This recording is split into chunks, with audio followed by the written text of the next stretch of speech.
할렐루야. 잘 오셨습니다. 오늘 춥고 또 명절 앞두고 많이 오셨어요. 왜 이렇게 많이 오셨어요?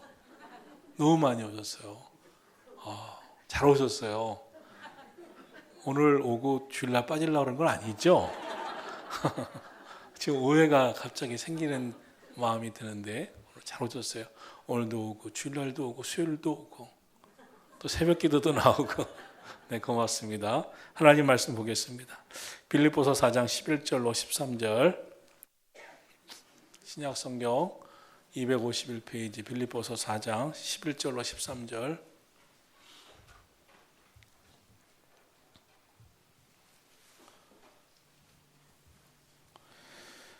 제가 읽고 여러분 읽고 마지막 13절은 합독합니다. 내가 궁핍함으로 말하는 것이 아니니라. 어떠한 형편이든지 나는 자족하기를 배웠노니 나는 비천에 처할 줄도 알고 풍부에 처할 줄도 알아. 모든 일 곧 배부름과 배고픔과 풍부와 궁핍에도 처할 줄 아는 일체의 비결을 배웠노라. 함께합니다. 내게 능력 주신 자 안에서 내가 모든 것을 할 수 있느니라. 아멘. 아멘. 오늘 본문은 사도 바울의 빌립보 교회에 보내는 편지의 이제 마지막 부분인데 감사 인사이기도 하고 바울 사도의 신앙 고백이기도 한 말씀이 있습니다. 사도 바울은 예수님 만나고 스스로 이방인의 전도자로 가기로 결심하고 하나님의 뜻을 받아들이기 전까지 그의 인생은 참 풍요로웠습니다. 잘 살았습니다. 인정도 받았습니다. 높은 학력을 당대 최고의 학력을 가질 만큼 학벌도 있었습니다.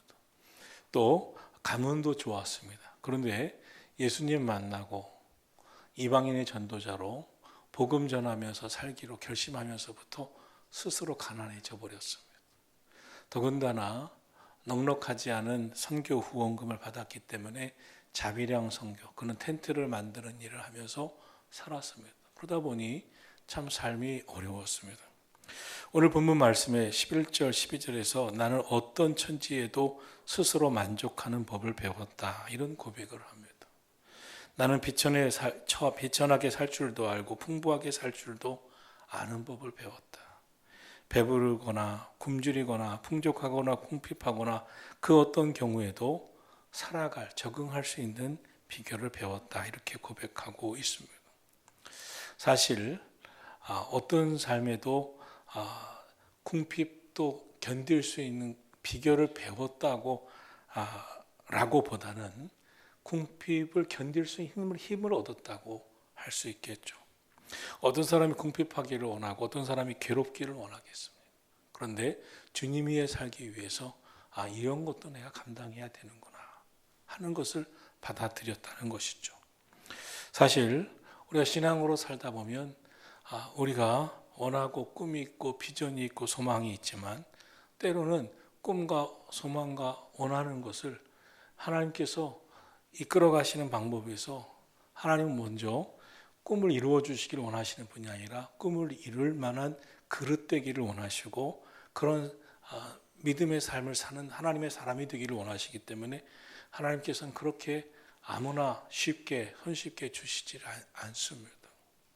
그렇기 때문에 사도 바울이 경험했던 것처럼 굶주려야 되기도 하고 궁핍하기도 해야 되고 핍박도 받아야 되고 박해도 받는 경우들이 참 많았습니다.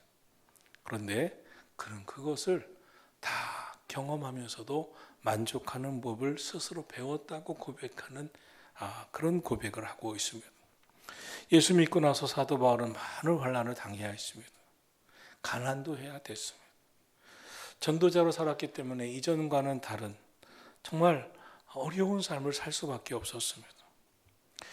이 사도 바울의 삶은 핍박도 많았습니다.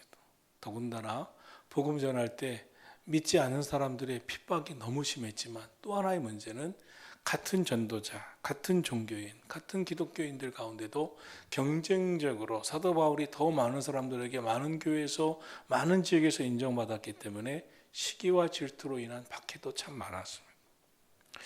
여러분, 우리가 인생을 살아가면서 여러 가지 힘든 일 중에 하나가 뭐냐면 상대적으로 힘들 때도 있지만 믿을 만한 사람들한테 미움받을 때입니다. 시기와 질투의 미움.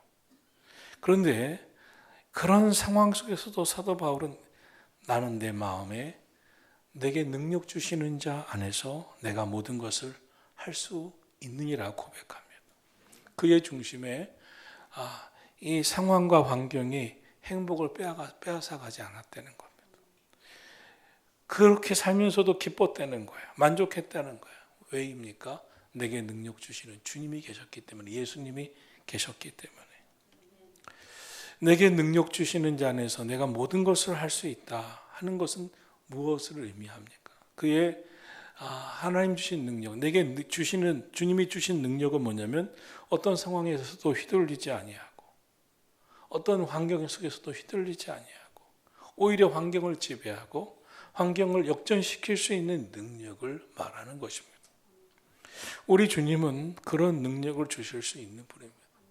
사랑하신 성도 여러분, 환경에 지배당하지 아니하고 그 환경을 역전시킬 수 있는 그 능력을 주실 수 있는 분이심을 꼭 기억하고, 하나님, 내가 환경에 지배받고 막 상처받고 환경에 지배받고 너무 힘들어하고 환경에 지배받고 내가 상처도 받고 시험도 당하고 그것 때문에 못 견디고 죽겠다고 하고 못 살겠다고 하는 것이 아니라 내가 그 환경도 이겨낼 수 있는, 그 환경도 바꿔갈 수 있는 그런 하나님의 사람이 되게 해달라고 우리가 고백하고 기도하고 그렇게 되어가기를 주님의 이름으로 축원합니다. 만약 우리가 소유의 문제에 영향을 받지 않고 살아갈 수 있다면 참 대단한 것입니다. 모든 사람들은 이 세상은 다 소유와 관계가 있습니다. 돈이 좀 있으면 마음이 좀 편안해집니다. 돈이 말라가면 얼굴에 피부색이 좀 안 좋더니 바싹 마르면 너무 괴로워하고 힘들어합니다. 소유의 문제가 삶을 너무나 힘들게 합니다. 그런데 소유의 문제에 영향을 받지 않고 궁핍에 처할 줄도 알고 빈곤에 처할 줄도 알고 참 대단한 초자연적인 능력이라고 할 수 있습니다. 어떤 형편에든지 처할 줄 안다. 이건 보통 그냥 정도가 아니라 능력 중에 능력일 것입니다. 돈이 많은 것도 능력이죠. 그렇지만 돈이 아무리 많아도 돈이 조금 없어지거나 많은 돈인데 누가 좀 내 걸 가져갔거나 했다고 느낄 때 돈에 휘둘리는 수준의 사람도 있습니다. 충분히 많은데도 누가 내 돈 빼앗아 갔어. 누가 나의 돈을 축냈어. 그런 사람은 돈이 아직도 있는데 왜 휘둘릴까요? 돈에 휘둘리는 수준의 사람이기 때문에 그렇습니다. 그것은 온전한 능력이 아닙니다. 한마디로 돈은 능력이 되지 못합니다. 돈을 원하는 만큼 가지고 있고 더 가지고 있을 때만 마음이 평안하고 행복하다면, 돈이 조금 떨어지면 마음의 기쁨과 평안이 사라진다면 돈의 역량 안에, 돈의 힘 안에 사는 거 아니겠습니까? 왜냐하면 오늘날 돈은 늘 유동적입니다. 우리는 삼성이 평택에 와서 평택은 다 잘 살아준 줄 알았습니다. 근데 이런 말을 해요. 삼성이 망할 수도 있구나. 안 망하겠지. 안 망할 거야. 삼성이니까 살아날 거야. 그것은 삼성만 바라보고 살지 마십시오. 하나님 보고 살아가기를 축복합니다. 여러분, 오늘날 세계 경제 동향은 늘 예측할 수가 없습니다. 오죽하면 얼마 전에 취임한 트럼프가 이제 미국은 손해 안 보겠다. 미국 우선주의다. 아주 그냥 얼굴에 도끼가 확 있습니다. 기독교 신앙, 아주 우리가 좋아하는 부분들, 세상에는 남자와 여자밖에 없다. 막 그렇게 외치니까 기독교인들이 참 좋지만 경제적으로만 보면 참 위기의 시대가 되지 않을까 하는 말들도 많이 합니다. 오늘날 세계 경제 동향은 참 예측할 수가 없습니다. 경제만 그렇지 않습니다. 세상은 항상 특징이 늘 흔들리는 거예요. 우리 인생은 늘 흔들립니다. 그렇기 때문에 삶이 흔들릴 때 같이 흔들려 가서는 안 됩니다. 왜 삶이 어지럽고 흔들리냐면 흔들리는 것만 보기 때문에 그렇습니다. 돈은 흔들립니다. 세상은 흔들립니다. 상황은 흔들립니다. 환경은 흔들립니다. 그런데 흔들리는 것을 보면서 어떻게 마음을 잡으세요? 흔들리시죠. 그러면 이 세상을 살면서 흔들리지 않으시려면 어떻게 사셔야 돼요? 흔들리지 않는 변함이 없으신 주님을 바라보셔야 됩니다. 세상을 보면 흔들리고 염려로 가득 차 있을 수밖에 없습니다. 그래서 사람들은 평생 살면서 늘 염려로 사는 거고 염려에서 자유롭지 못한 겁니다. 맨날 흔들리는 것만 보고 사니까 흔들리지 않는 주님을 바라보면서 주님 안에서는 해답이 있겠지. 오늘 견디고 참으면 주님 안에서 해답이 있겠지. 하나님은 더 좋은 길을 인도하시겠지. 저는 목회하면서 또 제 인생을 살아가면서 너무나 많이 그런 경험을 했습니다. 야, 살 수 있을까? 아버지가 돌아가시고 살 수 있을까? 우리 어머니가 사업한다고 하는데 이 분식집 사업을 자꾸 바꾸세요. 엎으세요. 여기서 잘 되는데 더 잘 되겠다고 자꾸만 옮기시더라고. 저는 작아도 잘 되는 데서 해야 된다고 생각하는데 그때는 중학생이니까 엄마랑 싸울 힘이 없잖아요. 근데 저분은 왜 자꾸만 이걸 바꾸실까? 그러니까 여기서 잘 돼서 내가 이만큼 잘 되니까 저기 가서 잘 될 거야 하고 가시더라고. 근데 그렇지 않잖아요. 잘 되는 데서 끝장을 봐야지. 제가 왜 안중에서 끝장을 보겠습니까? 여러 사람이 저보고 안중에서 끝장 보지 말고 고독으로 가라. 어디로 가. 수없이 들었습니다. 그러나 흔들리지 않았습니다. 왜? 안중에 하나님이 역사하시기 시작했으면 끝까지 역사하실 거라고 나는 믿었기 때문에 안 흔들려요. 하나님이 분명히 이 안중이 좋은 땅이 될 것 같아요. 여러분 흔들리지 마십시오. 응? 야, 저는 끝까지 여기서 목회할 겁니다. 여러분도 한번 끝까지 신앙생활 한번 해보십시오. 하나님 안에서 여러분의 삶에 하나님이 어떻게 축복하시는지. 예수님은 산상수훈에서 염려하지 말아라. 염려하는 것은 이방인들의 것이다 이렇게 말씀하셨습니다. 염려는 이방인들의 것이다 라고 말씀하신 의미가 뭡니까? 염려는 하나님 믿지 못하고 하나님 알지 못하는 사람들이 하는 게 염려라는 거예요. 그런데 안타까운 것은 하나님을 믿고 산다고 하나님 알고 산다고 하는 저와 여러분은 어떻습니까? 주님은 염려는 이방인들의 것이지 너희는 내일은 내일 일이 염려하게 해라. 너희는 하나님 믿고 살라고 하는데 우리는 오늘도 염려하고 내일 것도 미리 땡겨서 염려합니다. 주님의 말씀은 뭐냐면 이제 달라져야 된다. 염려가 달라져야 된다. 염려의 종류가 달라져야 됩니다. 돈이 없어서 걱정이야. 자녀들 때문에 걱정이야. 노년이 되면 노인이 되면 걱정이야. 그것도 걱정해야 될 문제가 아니진 않겠지만 크리스찬으로 살아갈 때 염려의 종류가 좀 달라져야 됩니다. 기도하지 못해서 걱정이야. 더 기도해야 되는데. 더 많은 영혼을 구원하지 못해서 걱정이야.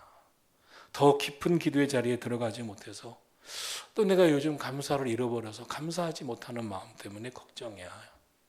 감사하는 마음이 더 커져야 되는데 이것이 그리스도인의 염려가 되어야 되는데 엉뚱한 걸 염려하고 있습니다. 사랑하시는 성도 여러분, 내 믿음이 왜 이렇게 작아졌지? 믿음을 더 키워야지. 이게 내 염려예요. 하나님, 내 믿음이 작아지지 않게 해주세요. 더 큰 믿음, 더 큰 믿음 주세요. 하나님, 내 감사가 줄어들고 있어요. 감사가 커지게 해주세요. 염려의 종류가 달라져야죠. 자꾸 세상 것 가지고 염려하는 것은 어리석은 겁니다. 세상 것은 항상 흔들릴 수밖에 없어요. 믿음이 안 흔들리면 하나님 안에서 여러분 영적인 것이 안 흔들리면 결국은 세상에서 승리하는 겁니다. 이것이 내게 능력 주시는 자 안에서 내가 모든 것을 할 수 있는 거예요. 그렇게 살아가기를 주님의 이름으로 축원합니다. 오늘 본문에서 사도 바울은 어떤 형편이든지 자족하기를 배웠다고 그랬습니다. 더 이상 물질 문제, 세상의 문제 연연하지 않고 살겠다는 것이죠. 물질과 세상적인 것에 마음을 빼앗기지 않겠다는 것입니다. 사실 세상적인 것에 물질적인 것에 흔들리는 삶을 살아간다면 우리는 흔들릴 수밖에 없는 문제 때문에 계속 흔들리는 것입니다. 그런데 오늘 그렇게 하지 않기 위해서 필요한 것이 자족하기를 배웠다 그랬습니다. 자족하기를. 사실 아무리 돈이 많아도 세상에서 알아주는 지위가 높은 위치에 올라도 자족하지 못하고 만족하지 못하면 참 불쌍한 존재일 수밖에 없습니다. 사람은요, 참 힘들 수가 있어요. 왜냐하면 내가 다 할 수 있다고 생각하면 힘듭니다. 내가 다 된다면 그건 힘든 존재밖에 될 수가 밖에 없습니다. 저는 목회자지만 우리 교회의 모든 문제를 내가 다 할 수 있다고 생각해 보질 않았습니다. 하다가 안 되는 게 너무 많아요. 안 되는구나. 사람의 마음도, 교회의 목회도, 부흥도 난 최선을 다하고 하나님께 맡겨야 되는구나. 매일 그런 마음이에요. 하나님, 혹시 하나님 마음이 합할 정도로 최선을 못한 부분이 있다면, 기도를 못한 부분이 있다면, 열심히 못 낸 부분이 있다면, 제가 원하는 답을 이루지 못했던 것 때문에 염려하지는 않게 해주세요. 내가 더 기도하지 못했던 것 때문에 염려하고, 더 열심 내지 못했던 것 때문에 염려해야지, 열심 냈는데 그 값을, 원하는 걸 이루지 못했기 때문에 속상은 하지만 그것 때문에 염려하지 않게 해줘요. 그건 하나님이 하시는 거잖아요. 하나님이. 우리가 자녀를 키워도 자녀를 잘 키우고 싶은 게 제 마음이지만 자녀가 잘 키워주는 것은 또 내가 하는 거예요. 하나님이 하시는 거잖아요. 하나님이. 그러니까 하나님 앞에 내가 정말 자녀를 위해서 기도 많이 했나? 자녀를 위해서 본이 되어줬나? 한마디라도 덕스러운 말을 했나? 희망을 주는 말을 했나? 잘 키웠나? 그것을 하나님 못한 게 없지 않는가요? 라고 속상해하면서 기도해야지. 자녀가 내 생각대로 안 커졌던 것 때문에 속상하면 이건 완전히 문제가 잘못돼요. 그건 하나님께 맡기는 거잖아요. 하나님이 해 주셔야 되잖아요. 그 값은. 나는 내 자녀에게 본이 되지 못하는 것 때문에 괴로워야 돼요. 그 아이를 위해 더 기도하지 못한 것 때문에 더 괴로워야 되고, 더 신앙의 삶에 모범적인 삶을 살지 못했던 것 때문에 괴로워해야 되는 게 정상 아닙니까? 사랑하시는 성도 여러분, 형편이 좋지 않아도 만족하는 사람, 또 믿음으로 사는 사람, 그래도 기도하며 감사하며 사는 사람, 이 마음의 감사를 빼앗기지 않고 불만이 없는 사람, 하나님 앞에 하나님 불신을 갖는 것이 아니라 하나님 오늘은 또 내가 어떻게 하기를 원하시나요? 이것이 하나님 안에서 영적인 부자가 되는 거 아닙니까? 오늘날 사람들에게 발견되는 공동적인 모습이 있어요. 욕구불만입니다. 만성적인 욕구불만. 늘 불만이 있고 늘 불신하고 늘 불평합니다. 사도 바울은 데살로니가전서 5장에서 범사에 감사라고 했습니다. 오늘 본문에서는 어떠한 형편이든지 자족하기를 배웠다고 그랬습니다. 어떻게 범사에 감사할 수 있을까요? 어떻게 어떠한 형편이든지 자족하는 사람이 될 수 있었을까요? 참 놀라운 일입니다. 어떻게 이렇게 살 수 있죠? 배부름과 배고픔과 풍부와 궁핍에서도 일체의 비교를 배웠노라. 우리가 이런 이해돼요. 배부를 땐 좋았고, 배고플 땐 화가 났고, 풍부할 땐 기뻤고, 궁핍에 이럴 때는 그냥 견디지 못해 죽을 뻔했다. 이러면 이해되지만 그 어떤 경우에도 일체의 비교를 배웠다. 이거는 노력해서 갖는 게 아닙니다. 누구나 가질 수 있는 것이 아닙니다. 그럼 어떻게 가질 수 있습니까? 말씀이 13절입니다. 내게 능력 주시는 자 안에서. 할렐루야. 우리 힘으로 아무리 노력해도 되는 게 아니에요. 내게 능력 주시는 주님 안에 거해야, 주님이 능력 주셔야 된다는 것이죠. 사랑하시는 성도 여러분, 내게 능력 주시는 주님 안에 거하면 환경을 뛰어넘을 수 있대요. 상황을 뛰어넘을 수 있대요. 사도 바울은 고린도후서에서 이런 말을 했습니다. 내게 능력 주시는 자 안에서 내가 모든 것을 할 수 있었습니다. 그러므로 나는 무명한 자 같으나 유명한 자요, 죽은 자 같으나 보라 살아있고, 징계받는 자 같으나 죽임을 당하지 아니하고, 근심하는 자 같으나 항상 기뻐하고, 가난한 자 같으나 많은 사람을 부유하게 하고, 아무것도 없는 자 같으나 모든 것을 가진 자로다. 너무나 초월적입니다. 아무것도 없는데 모든 것을 가진 자다운 마음으로 살았다는 거예요. 그런 믿음으로 살았다는 거예요. 사랑하시는 성도 여러분, 오늘 저와 여러분의 삶의 현실을 뛰어넘기를 축원합니다. 뛰어넘을 수 있는 힘이 있기를 축원합니다. 뛰어넘을 수 있는 힘은 믿음이에요. 예수님이 내 안에 계시는가. 사도 바울은 전도행하면서 참 궁핍했어요. 참 힘들었어요. 그런데도 그 상황이, 그 고난이, 그 괴로움이 그에게 나쁜 영향을 주진 않았어요. 나쁜 영향이면 뭐가 돼요? 대마처럼 나 이제 전도자 못하겠습니다. 나 원래 살던 대로 돌아갈 거예요. 했겠죠. 나 이제 못 해먹겠다고. 나 이제 주의종 못 해먹겠다고. 전도자 못 해먹겠다고. 막 불평하고 원망하고 하나님 앞에 따지는 게 그런 거겠죠. 그러나 사도 바울은 일체의 비교를 배운다. 그 어떤 경우에서도 견디고 나아갈 수 있는 힘을 배운다. 여러분 그리스도인은요. 무엇 때문에 나는 못 해먹겠다고 하는 것처럼 그걸 돌파하는 거예요. 그것을 이겨내기를 축원합니다. 하나님 믿는 성도는 뭡니까? 거듭난 성도는 뭡니까? 하나님, 나는 주님 한 분만으로 충분합니다. 하나님만으로 나는 만족합니다. 주님이 나와 함께 하시면 됩니다. 나는 그 믿음으로 살겠습니다. 내게 능력 주시는 주님 안에서 나는 할 수 있다는 믿음 갖고 살겠습니다. 이것이 우리의 믿음이기를 축원합니다. 여기서 그 믿음은 무엇을 말하는 겁니까? 오늘 저와 여러분의 삶의 환경이 아무리 힘들고 모든 상황이 어렵다 할지라도 아무리 궁핍하고 아무리 원하는 대로 되지 않아도 막 누구를 시기하거나 미워하거나 삶을 자학하거나 마음을 막 괴로워서 못 견디게 하지 않는 내게 능력 주시는 자 안에서 끝까지 살자. 감사하자. 자족하자. 그거 아니겠습니까? 사랑하시는 성도 여러분, 그렇게 살려면 어떻게 살아야 되겠습니까? 다른 건 없습니다. 예수님께 초점 맞추시기를 축원합니다. 주님 붙잡으시기를 축원합니다. 그리스도 안에 거하시기를 축원합니다. 그리스도 안에서 흔들리지 아니하시기를 축원합니다. 저와 여러분이 믿음이 준비되고 하나님 보시기에 됐다라고 준비가 되어 있다면 하나님도 인정하고 인정받게끔 하십니다. 그러나 오늘 준비가 안 됐다고 괴로워할 필요가 없어요. 또 준비하면 되지. 또 준비하면 되지. 또 준비하면 되지. 또 준비하면 되지. 사랑하신 성도 여러분, 여러분이 우리 교회 오셔서 함께 믿음 생활 하셔서 너무 고마운데 우리 목사님이 더 설교도 잘하고 더 능력도 많으시면 좋겠죠. 그렇죠? 그렇죠? 좋겠죠. 저는 목표가 있습니다. 목표가 있어요. 65세까지 이룰 것이다. 걱정을 안 하기를 작정했습니다. 처음에는 괴로워했어요. 이거 되는 거야? 내가 되는 거야, 내가? 그런데 포기하지 않고 노력하면 되는구나.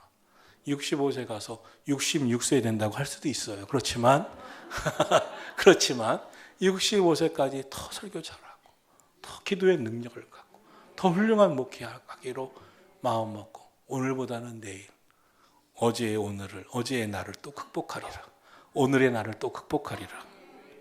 그래서 어쩌면 은퇴하는 날 제일 잘할 수도 있습니다. 그러면 희망이에요. 왜냐면요, 계속 좋아지다가 사람이 거꾸로지는 게 아니라 계속 좋아지다가 은퇴하니까. 여러분이 죽는 그날까지 믿음이 더 좋아지기를 축원합니다.